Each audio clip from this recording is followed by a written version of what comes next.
Bonjour. Good afternoon, everyone. I will be speaking in English, if that's okay. I'm really glad to be here. This is an excellent conference so far, and I think there's a lot that we all have. There's a lot that we share, and it's very good to have these events where we can all just share our experiences and our ideas. I think it's all at the end for the benefit of improving education in Africa and around the world, in fact. I will start by just a quick statement to set the stage for what we're talking about. We are at a stage where no one really debates the role of ICT in education. That's over now. ICT has, in fact, leveled the educational landscape. That's a fact. I think we're all glad that in the world we've reached that far. But of course, this is just the beginning of the road. When we say ICT in education, what exactly do we mean by that? Because there's a lot of ideas that come to mind. We could just say that three main pillars. One, of course, is the teaching and learning. From that aspect, it's probably very understood, although there's a lot of details that we need to get into. The second one is the ICT in the use for management and administration for education purposes, of course. And the third pillar is the ICT for use in planning and decision support. Now, the interesting thing is that working with several countries around the world and working with ministries of education, institutions of education, and all of that, we see a lot of understanding. There's always one point that is focused on, and sometimes two maybe, but never the three really focused on together. Because what we're saying is that to reach complete integration of ICT in education, the three of these items or pillars have to be addressed.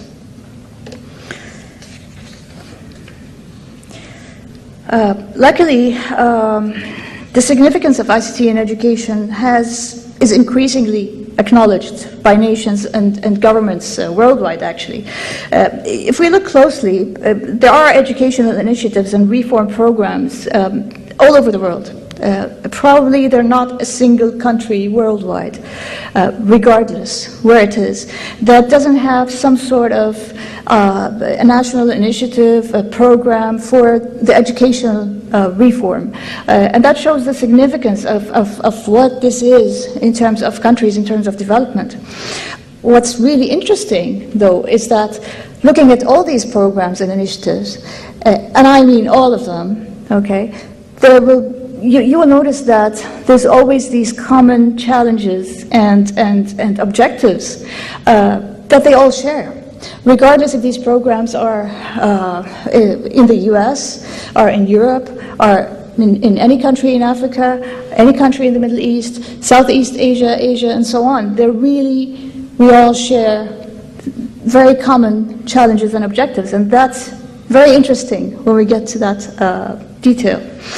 I'll just give a highlight about what sort of common challenges and objectives. And actually, if listening to the presentations this morning, very interesting, all of them actually, especially when hearing the ministerial sessions and each of the ministers talking about their countries, you will notice that most of these challenges have been addressed one way or another.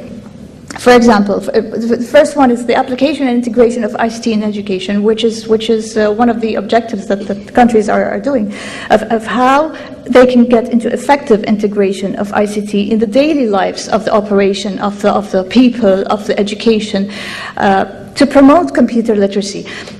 Some of the sessions this morning talked about employability and how important it is to prepare our children for employment. Well, using ICT in education in their daily lives is one of these tools to prepare them for employment, of course, along with all the rest of the things. The second common challenge or objective we see is to provide for equal opportunity in education and lifelong learning. And again, these 2 points were addressed this morning. Equal opportunity, whether we're talking about challenges with gender, with profession, with physical location, with disabilities, and so on. All children should have equal opportunity in learning, and all people should have equal opportunity in learning, which takes us to lifelong learning and the significance of that. The third objective is to provide the access to learning material and specifically standards-based material, because that's a very important matter as well. Countries have standards, have learning outcomes, have learning objectives, and it's very important for learners, for students, to achieve these objectives. That's one of the important points. And last, but by far not least, is the capacity building. Again, we talked about this a lot this morning, the teacher training, the professional development, and all of that. Now, ICT as a tool is really there to help in all of these objectives. That's how we can achieve these objectives. Again, ICT as a tool. Okay. Now looking at, if we just take a very quick look at the various stakeholders when we talk about the education community. Of course, we have the students or learners, we have the parents, the teachers, and the administrators. And together, all of these are what form the learning community. Now, each of these users, or each of these stakeholders has different needs and different requirements and different tools that they need to have, different aspects of how they work, how they learn, and so on. All of these must be taken into consideration when we look at education, well, at ICT in education and reform programs, and all of these must be actually addressed.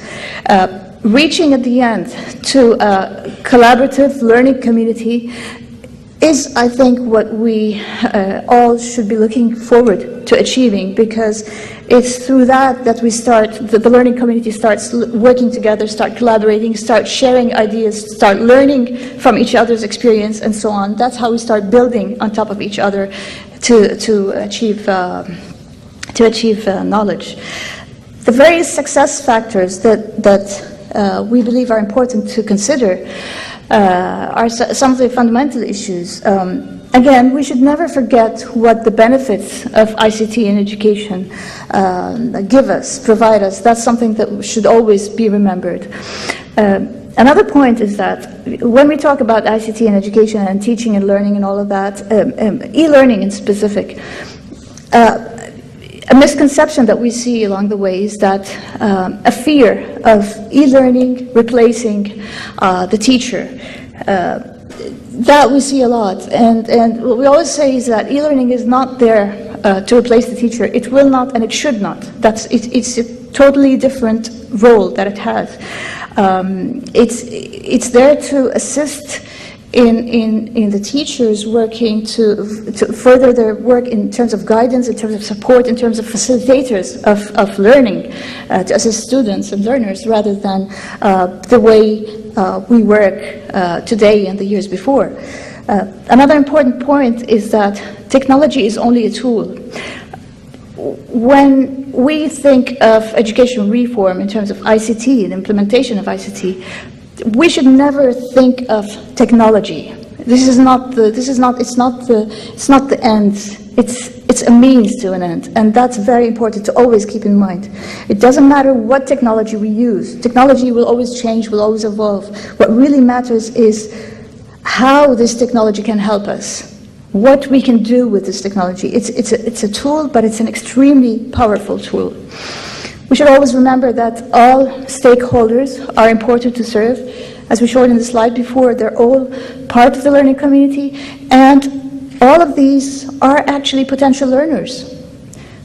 Teachers should continue to learn. Administrators should continue to learn. Parents should be able to continue to learn. And again, part of ICT, introducing technology in education, could really provide all of that.